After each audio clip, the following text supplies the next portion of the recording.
मुक्ते शरणं प्रबोधं लोकजीवनं प्रणय प्रमोद जागदीपनं वन्दे जीवन जीवनं सत्पुरुषं नमामि।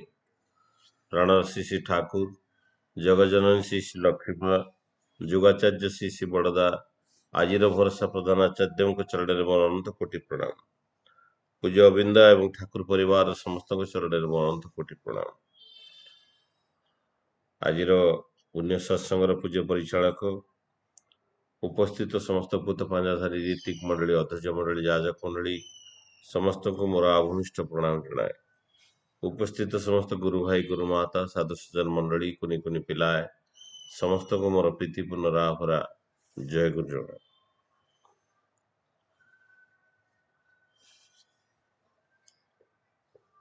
ସର୍ବପ୍ରଥମେ এই ପୁରୁଷୋତ୍ତମ ବାର୍ତ୍ତାର ପରିଚାଳନା ମଣ୍ଡଳୀ ତାଙ୍କର ଶାନ୍ତି ସୃଷ୍ଟି ପାଇଁ ପରମପିତାଙ୍କ ନିକଟରେ ମୋର ପ୍ରାର୍ଥନା ରଖେ।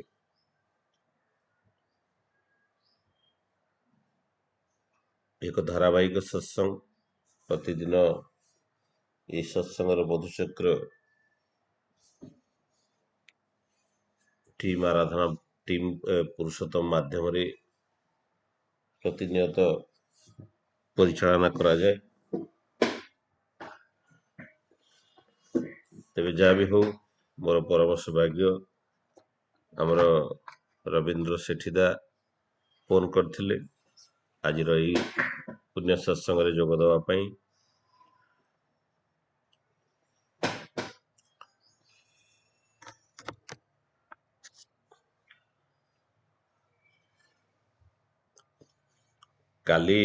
ଗତକାଲି ଅଲ୍ ଇଣ୍ଡିଆ ରେଡ଼ିଓରେ ମୋର ଗୋଟେ ଟକ୍ ଥିଲା। ସେ ଟକ୍ଟି ଥିଲା ବିଜ୍ଞାନ ଓ ଆଧ୍ୟାତ୍ମିକତା।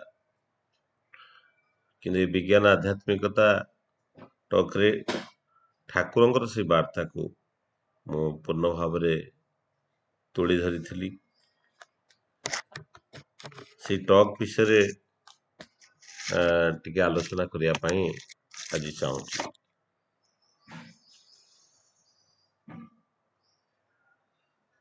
ଯେ ବିବର୍ତ୍ତିତ ମାନବ ସଭ୍ୟତା ଆଜି ବିଜ୍ଞାନର ଆର୍ଟିଫିସିଆଲ ଇଣ୍ଟେଲିଜେନ୍ସି ଆଉ ଚାଟ୍ ଜିପିଟିର ଖୋଳପାରେ ଆଜି ସେ ବନ୍ଧା, ଏବଂ ତାର ଜୀବନଶୈଳୀ ମଧ୍ୟ ସେଇ ପ୍ରକାର ହେଇ ଉଠିଛି। ବୋଧହୁଏ ଏଇ ଆର୍ଟିଫିସିଆଲ ଇଣ୍ଟେଲିଜେନ୍ସି, ଚାଟ୍ ଜିପିଟି ଏସବୁ ବିଜ୍ଞାନର ମାନବ ସଭ୍ୟତାକୁ ଏକ ସର୍ବଶ୍ରେଷ୍ଠ ଦାନ ବୋଲି କୁହାଯାଇପାରେ। ତେବେ ପ୍ରଶ୍ନ ଉଠୁଛି ଯେ ଉଗ୍ର ଆଧୁନିକତାର ଜୀବନଶୈଳୀ ମଧ୍ୟରେ ଆମମାନେ ଆଜି ସବୁ କିଛି ପାଇଛେ, ସବୁ ପ୍ରକାର କମ୍ଫର୍ଟ ପାଇଛେ। ମଣିଷ ଚନ୍ଦ୍ରଯାନ, ଚନ୍ଦ୍ରରେ ପହଞ୍ଚିବାର ସୁଯୋଗ ପାଇଛି, ସବୁ କିଛି କରିବାର ସୁଯୋଗ ପାଇଛି। ଏ ସବୁ ପାଇବା ଭିତରେ ଯଦି କିଛି ହରେଇ ବସିଛି, ତାହା ହେଉଛି ଆନନ୍ଦ, ଯାହାକି ତାକୁ ସ୍ୱସ୍ତି ପ୍ରଦାନ କରେ। ଶାନ୍ତି ଆଉ ଆନନ୍ଦରେ ମଣିଷ ତାର ଜୀବନଟାକୁ ଧାରଣ କରିଥାଏ। ଏକ ଗବେଷଣାରୁ ଜଣାପଡ଼ିଛି, 178 କଣ୍ଟ୍ରିର ଗବେଷଣାରୁ, ଯେ ଖୁସିର ଇଣ୍ଡେକ୍ସ, ମାନେ ବିଭିନ୍ନ ଲୋକମାନଙ୍କୁ ନେଇକି ଷ୍ଟଡି କରାଯାଇଥିଲା, ଯେ ଖୁସିର ଇଣ୍ଡେକ୍ସଟା, ଖୁସିର ଇଣ୍ଡେକ୍ସଟାକୁ ଷ୍ଟଡି କରାଯାଇଥିଲା। ସେ 178 କଣ୍ଟ୍ରିରେ ଭାରତର ପୋଜିସନ ହେଉଛି 142। ତାମାନେ ଆମେ କେତେ ପଛରେ। ଆମଠାରୁ ଦେଖାଯାଇଥିଲା ଯେ ଯେଉଁମାନେ ସବୁଠୁ ଗରିବ ରାଜ୍ୟ, ଯେଉଁଠି ଡେଭଲପମେଣ୍ଟ ନାହିଁ, ଯେଉଁଠି ମଣିଷ ସବୁ କିଛି ଶିଖିନି, ସେଇ ଲୋକମାନଙ୍କର ଖୁସିର ଇଣ୍ଡେକ୍ସଟା ବହୁତ ଅଧିକ ଥିଲା। ତାମାନେ ସେଥିରୁ ଜଣାପଡ଼େ ମଣିଷ ଯେତେ ବିଜ୍ଞାନର ଅଗ୍ରଗତିରେ ଯେତେ ଆଗେଇ ଯାଏ, ତାହା ପାଖରୁ ଖୁସି ସେତେ ଦୂରେଇ ଯାଏ। କାରଣ ଖୁସି ମଣିଷକୁ ଆଧ୍ୟାତ୍ମିକତାରୁ ହିଁ ମିଳିଥାଏ। ମଣିଷ ଆଜି ଜୀବନ ଚଳଣି ତାର ଏଭଳି ହେଇଛି, ସେ ଆଧ୍ୟାତ୍ମିକତା ଠାରୁ ଅନେକ ଦୂରକୁ ଚାଲିଯାଇଛି। ତେଣୁ ଠାକୁରଙ୍କ ଭାଷାରେ ବିଜ୍ଞାନ ହେଉଛି ବିଶେଷ ଭାବରେ ଜାଣିବାର ଭାବଟା ହେଉଛି ବିଜ୍ଞାନ। The science is the science. What is the science? Thakur କହୁଥିଲେ the science is the science.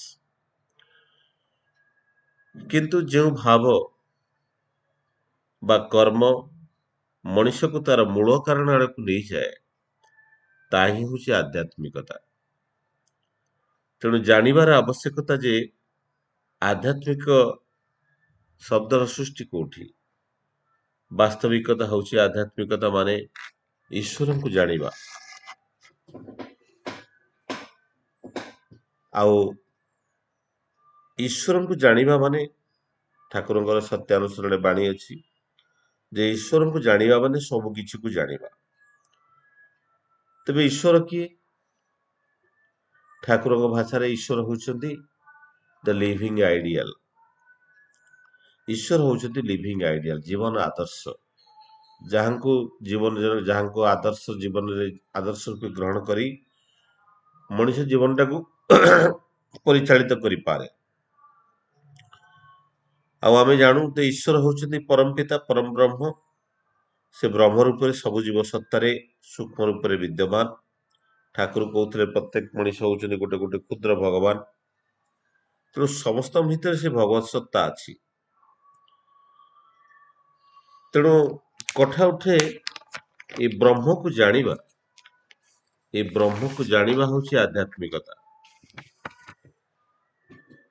ତେଣୁ ଆଧ୍ୟାତ୍ମିକ ମାନେ ଦ ଆତ୍ମା ସମ୍ବନ୍ଧୀୟ ବା ପରମାତ୍ମା ସମ୍ବନ୍ଧୀୟ ଜ୍ଞାନକୁ ଆଧ୍ୟାତ୍ମିକତା ବୋଲି କୁହାଯାଏ। ବୋଧହୁଏ ସେଥିପାଇଁ ଏ ଯୁଗର ସର୍ବଶ୍ରେଷ୍ଠ ବୈଜ୍ଞାନିକ ଆଲବର୍ଟ ଆଇନଷ୍ଟାଇନ, ଯିଏକି ଆଧ୍ୟାତ୍ମିକତାର ପୂର୍ଣ୍ଣ ସମର୍ଥକ ଥିଲେ, ସେ କହୁଥିଲେ the religion without science is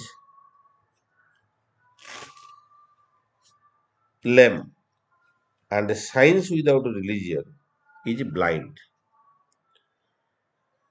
ତେଣୁ ଆଧ୍ୟାତ୍ମିକତା ଓ ବିଜ୍ଞାନ ଉପରେ ଯଦି ଆମେ ଦେଖୁ, ଉଭୟର ପରସ୍ପର ପରିପୂରକ।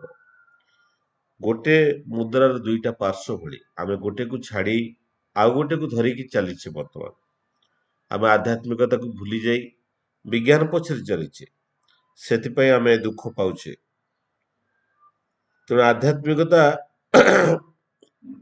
ମଣିଷର ଆଭ୍ୟନ୍ତରୀଣ ସାତ୍ତ୍ୱିକ ଜଗତ ପାଇଁ କାର୍ଯ୍ୟ କରେ। ବିଜ୍ଞାନ ଯେଉଁଠି ପରମାଣୁ ତତ୍ତ୍ୱରେ ସମାଧି ନିଏ, ସେଇଠି ଆଧ୍ୟାତ୍ମିକତାର ସମାଧି ପ୍ରଜ୍ୱଳିତ ହୋଇ ଆଧ୍ୟାତ୍ମିକ ଚେତନା ଭିତରେ ସମାଧି ପାଏ। ବିଜ୍ଞାନ ପ୍ରତ୍ୟେକ ଅନୁଭୂତି, ଯୁକ୍ତି ପରାୟଣ ସିଦ୍ଧାନ୍ତର ଜ୍ଞାନର ପରିସର ଭିତରେ ଅନେକ ଯନ୍ତ୍ରର ଆବଶ୍ୟକ ପଡ଼େ। କିନ୍ତୁ ଆଧ୍ୟାତ୍ମିକତା ପାଇଁ ବିଶ୍ୱାସ ଓ ଭାବ ସମାଧିର ତରଙ୍ଗରେ ତରଙ୍ଗାୟିତ ହେବା ପାଇଁ ଆବଶ୍ୟକ ପଡ଼େ ମନ୍ତ୍ର। ଏହି ମନ୍ତ୍ର ହିଁ ମଣିଷର ବିକ୍ଷିପ୍ତ ମନକୁ ଶାନ୍ତ କରିଥାଏ। ସେଥିପାଇଁ କୁହାଯାଏ ତ ମନ ତାର ଇତି ମନ୍ତ୍ର। এই ମନ୍ତ୍ର ହିଁ ମଣିଷକୁ ଆଧ୍ୟାତ୍ମିକ ଜଗତକୁ ନେଇଯାଏ। ତେବେ ଜୀବସତ୍ତା, ଯାହା ଠାକୁର କହୁଥିଲେ ଆମେ ଦୁଇଟି ଜିନିଷରେ ତିଆରି। ଗୋଟେ ହଉଛି ସତ୍ତା, ଆଉ ଗୋଟେ ହଉଛି ଅସ୍ତିତ୍ୱ। ଏ ସତ୍ତାରେ ଆମେ ବଞ୍ଚି ରହୁ, ଆଉ ଏ ଅସ୍ତିତ୍ୱରେ ଆମେ ବୃଦ୍ଧି ପାଉ। ସତ୍ତାରେ ଆମେ ବଞ୍ଚି ରହୁ, ଅସ୍ତିତ୍ୱରେ ଆମେ ବୃଦ୍ଧି ପାଉ। এই ବଞ୍ଚିବା ବଢିବା ହଉଛି ମଣିଷର ଏକ ମୌଳିକ ଜିନିଷ, ଯାହା ନେଇକି ମଣିଷ ବଞ୍ଚି ରହିପାରେ। ତେବେ କଥା ହଉଛି ଆମେ ଜାଣିଛୁ ଗୋଟେ ହଉଛି ଆତ୍ମା, ଆଉ ଗୋଟେ ହଉଛି ଶରୀର। ମୁଁ ଆଗରୁ ମୋର ଟିକେ ଧାରଣା ନଥିଲା, ମୁଁ ଭାବୁଥିଲି ଆତ୍ମା ହିଁ ହଉଛି ସତ୍ତା। କିନ୍ତୁ ବାସ୍ତବ ହଉଛି ତ ଆତ୍ମାର ପରିପ୍ରକାଶ ହଉଛି ସତ୍ତା। ଆତ୍ମାର ପରିପ୍ରକାଶ, ଆତ୍ମା ଯୋଉ ପ୍ରକାଶିତ ହୁଏ, ତାହା ହଉଛି ସତ୍ତା। ତେଣୁ ଏ ପ୍ରତି ଜୀବ ସତ୍ତାର ଗୋଟେ ମୌଳିକ ତତ୍ତ୍ୱ ଥାଏ, ମୌଳିକ ଅର୍ଜ ଥାଏ, ଇଣ୍ଟରନାଲ ଅର୍ଜ ଥାଏ। ସେ ବଞ୍ଚି ରହିବା ପାଇଁ ଚାହେଁ, ଆଉ ସେ ବୃଦ୍ଧି ପାଇବା ପାଇଁ ଚାହେଁ। ବଞ୍ଚିବା ବଢିବାର, ଠାକୁର କହୁଛନ୍ତି ବଚାର ବଢାର ମର୍ମ ଯା ଜାଣିଥା ତାକୁ ଧର୍ମ ବୋଲି। এই ବଞ୍ଚିବା ବଢିବାର ମର୍ମକୁ ହିଁ ଧର୍ମ କୁହାଯାଏ। ଉଗ୍ର ଆଧୁନିକତାକୁ ପଛ କରି ଆନନ୍ଦ ସୁଖ ଖୋଜୁଥିବା ମଣିଷ ପାଇଁ ଯେଉଁ ଧାରା ବା ନିୟମର ଆବଶ୍ୟକ, ତାହା ହିଁ ତ ଧର୍ମ। ଏ ଧର୍ମ ମାନେ ହଉଛି ନିୟମ। ସେଥିପାଇଁ କୁହାଯାଇଛି ଧାରୟତି ଧର୍ମ, ଯାହା ସବୁ କିଛିକୁ ଧାରଣ କରିକି ରଖିଛି ତାହା ହିଁ ଧର୍ମ। ଏ ପ୍ରକୃତି ଏ ବିଶ୍ୱ ପ୍ରତି ସମସ୍ତେ ଏକ ନିୟମରେ ବନ୍ଧା।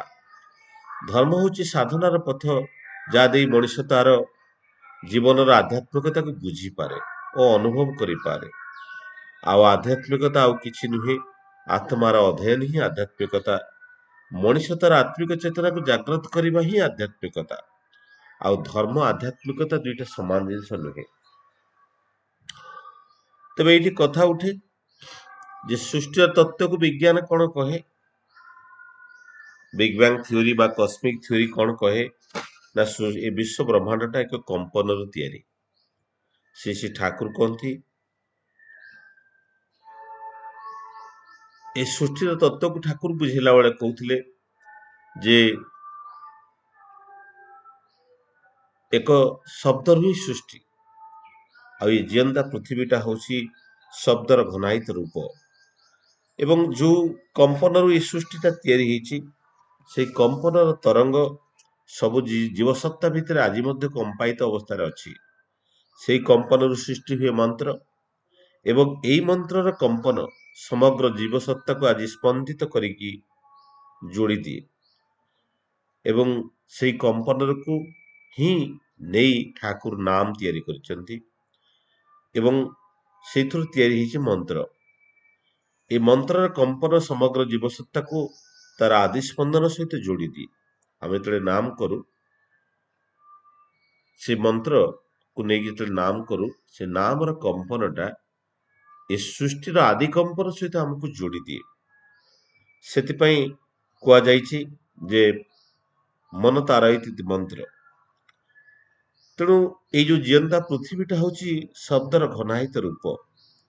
ଏବଂ ଏଇ ଶବ୍ଦ ଯୋଉ ପ୍ରଥମ କରି ସୃଷ୍ଟି ହେଇଥିଲା, ଯାହା ଠାକୁର କହୁଥିଲେ, ତାହା ହଉଛି ଓଙ୍କାର। ଏଇ ଶବ୍ଦ ଯେତେବେଳେ ପରସ୍ପର ସହିତ ଘର୍ଷଣ ଫଳରେ ଯୋଉ ଏକ ବିଶେଷ ଶକ୍ତି ସୃଷ୍ଟି ହେଲା, ସେ ବିଶେଷ ଶକ୍ତିଟା ହଉଛି ଚିତ୍ ଶକ୍ତି ବା ସୁପର ପାୱାର। ଆଉ ଏଇଠୁ ହିଁ ଏ ଶକ୍ତିର ସୃଷ୍ଟି ଆରମ୍ଭ ହେଇଥିଲା। ଆମେ ଆଧ୍ୟାତ୍ମିକ ଭାବଧାରାରେ ଜଗତର ମଣିଷ ମାନେ କହନ୍ତି ଯେ ମାତା ପାର୍ବତୀ ହଉଛନ୍ତି ଆଦିଶକ୍ତି, ମାତା ପାର୍ବତୀ ହଉଛନ୍ତି ଆଦିଶକ୍ତି, ଏବଂ ସେଇ ଶକ୍ତି ବିଜ୍ଞାନ ଦୃଷ୍ଟିକୋଣରୁ କେବଳ ଶକ୍ତି ମାତ୍ର, କିନ୍ତୁ ଆମେ ତାଙ୍କୁ ଆରାଧ୍ୟ ଭାବରେ ପୂଜା କରାଯାଏ। ଏବଂ ସେଇ ଶକ୍ତିରୁ ବସ୍ତୁକୁ କନଭର୍ଟ ହେଲା, ଯାହା ଠାକୁର କହୁଥିଲେ, ସେଇ ଶକ୍ତିରୁ ହିଁ ବସ୍ତୁକୁ ରୂପାନ୍ତରିତ ହେଲା, ଯାହାକି ଆଲବର୍ଟ ଆଇନଷ୍ଟାଇନ ପରେ କହିଥିଲେ ଯେ ଯୁଗାନ୍ତକାରୀ is equal to MC square formula. Is equal to MC square ଫର୍ମୁଲାରେ ସେଇ ଶକ୍ତିରୁ ହିଁ ବସ୍ତୁ ତିଆରି ହେଲା। ଆଉ ବସ୍ତୁ ଆଉ ଶକ୍ତିର ମିଳନ, ଏଇ ବସ୍ତୁ ହଉଛି ଠାକୁରଙ୍କ ଭାଷାରେ ଶିବ ଆଉ ଶବ ବା ମ୍ୟାଟର। ସେ ମ୍ୟାଟରର ପ୍ରସ୍ତୁତି ହେଇଛି। ତେଣୁ ଏଇ ଯୋଉ ବସ୍ତୁ ତିଆରି ହେଲା, ଏଇ ବସ୍ତୁ ଏବଂ ଶକ୍ତି, ଶକ୍ତି ହଉଛନ୍ତି ପାର୍ବତୀ ଏବଂ ବସ୍ତୁ ହଉଛନ୍ତି ଶିବ। ଏବଂ ଶିବ ଆଉ ପାର୍ବତୀଙ୍କର ଯୋଉ ମିଳନ ବା ବିବାହ, ତାହା ହଉଛି ଜୀବସତ୍ତାର ସୃଷ୍ଟି। ତେଣୁ ଆମେ କାଳୀଙ୍କର ଅବତାର ଜାଣିଛେ। ତେଣୁ କାଳୀ ହଉଛନ୍ତି, ମାତା କାଳୀ ହଉଛନ୍ତି ଦୁର୍ଗାଙ୍କର ତୃତୀୟ ନୟନର ସୃଷ୍ଟି, ଯାହାଙ୍କର ପାଦ ସ୍ପର୍ଶ ହୋଇ ଶିବଙ୍କର ବୁକୁରେ ଯେତେବେଳେ ସେ ପାଦ ରଖି ଦେଇଥିଲେ, ସେଇଥିରୁ ଆରମ୍ଭ ହୁଏ ଜୀବସତ୍ତାର ସୃଷ୍ଟି। ଏବଂ ଏହାକୁ ବିଜ୍ଞାନ ବିଶ୍ୱାସ କରେ ନା। ବିଜ୍ଞାନ ଇଏ ସବୁ କିଛି ବିଶ୍ୱାସ କରେ ନା ଯେ ବିଗ୍ ବ୍ୟାଙ୍ଗ ଥିଓରି କସ୍ମିକ ଥିଓରି ଦେଇଦେଲା, ଏଟା ବାସ୍ ସରିଗଲା।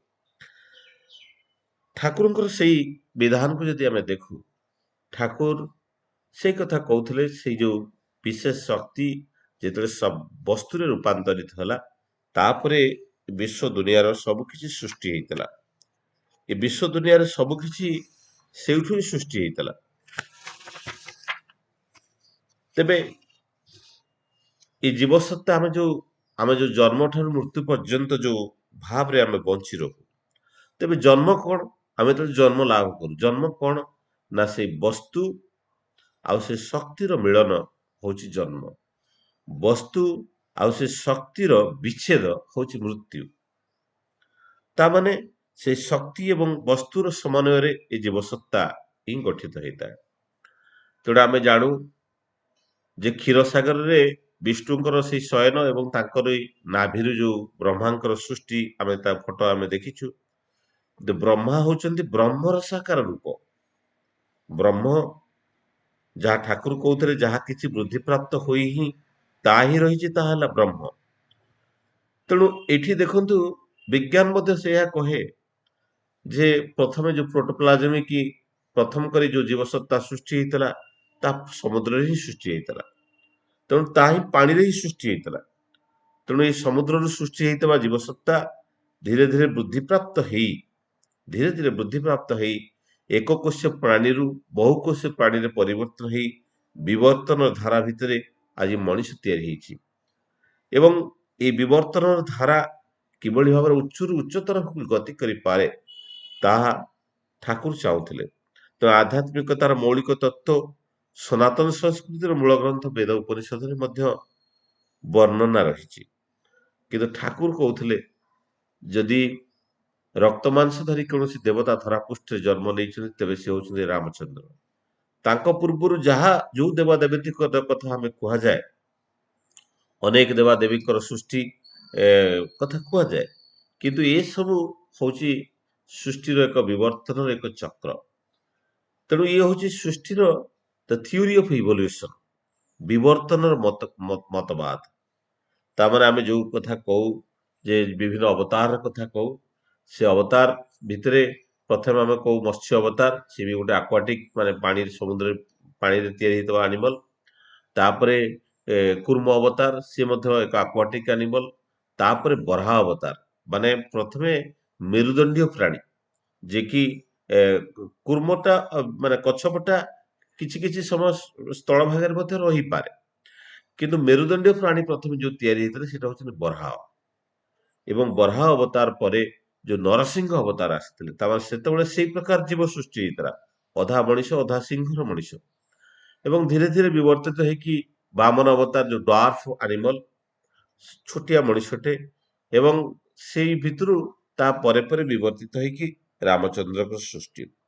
ତେଣୁ ଏଇ ଆଧ୍ୟାତ୍ମିକତାକୁ ଯଦି ବହନ କରି ଆମେ ଯଦି ଦେଖୁ, ଯୋଉଥିରେ ମଣିଷ ଅ, ଅ, ସକାଳୁ ଉଠିକି ସୂର୍ଯ୍ୟୋଦୟ ପୂର୍ବରୁ ଯୋଉ ଆମେ ଠାକୁରଙ୍କର ଯୋଉ ବିଧାନ ଅଛି, ଠାକୁରଙ୍କର ଯୋଉ ଆଧ୍ୟାତ୍ମିକ ଚଳନୀ ଅଛି, ସେଇ ଚଳନୀଟାକୁ ଯଦି ଆମେ ଦେଖୁ, ଯୋଉଥିରେ ମାନେ ପ୍ରାତଃ ସ୍ନାନ କରିବାର କଥା ଉଠିଛି।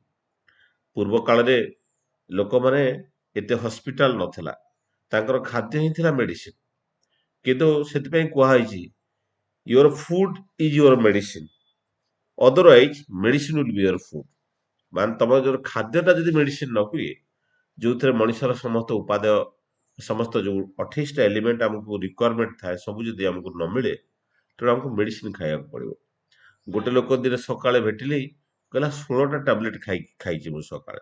ମୁଁ 16ଟା ଟାବଲେଟ ସକାଳେ ଖାଇଛି ମାନେ ତାକୁ ଜଳଖିଆ ଖାଇବାକୁ ପଡୁନଥିବ। ତାମାନେ ଏଇଭଳି ଅବସ୍ଥାକୁ ଆମେ ଚାଲିଯାଉ, କାରଣ ଆମ ଖାଦ୍ୟର ଯୋଉ ବିଧି ବ୍ୟବସ୍ଥା ଅଛି ତା ଠିକ ଭାବରେ ନଥିବାରୁ ତ ଆମେ ଆଜି ଅନେକ ବ୍ୟାଧିଗ୍ରସ୍ତ। ଏଇ ଯୋଉ ସୂର୍ଯ୍ୟୋଦୟ ପୂର୍ବରୁ ଆମେ ସ୍ନାନ କରିବାର କଥା, ପ୍ରାତଃ ବ୍ରାହ୍ମ ମୁହୂର୍ତ୍ତରୁ ଉଠିବାର କଥା, ନାମ ଧ୍ୟାନ କରିବାର କଥା ଯୋଉ ଠାକୁର କହିଛନ୍ତି। ଏଇ ନାମ ଆଉ ଧ୍ୟାନ, ନାମ ମଣିଷକୁ ତୀକ୍ଷ୍ଣ କରେ, ଧ୍ୟାନ ମଣିଷକୁ ସ୍ଥିର ଏବଂ ଗ୍ରହଣକ୍ଷମ କରାଏ।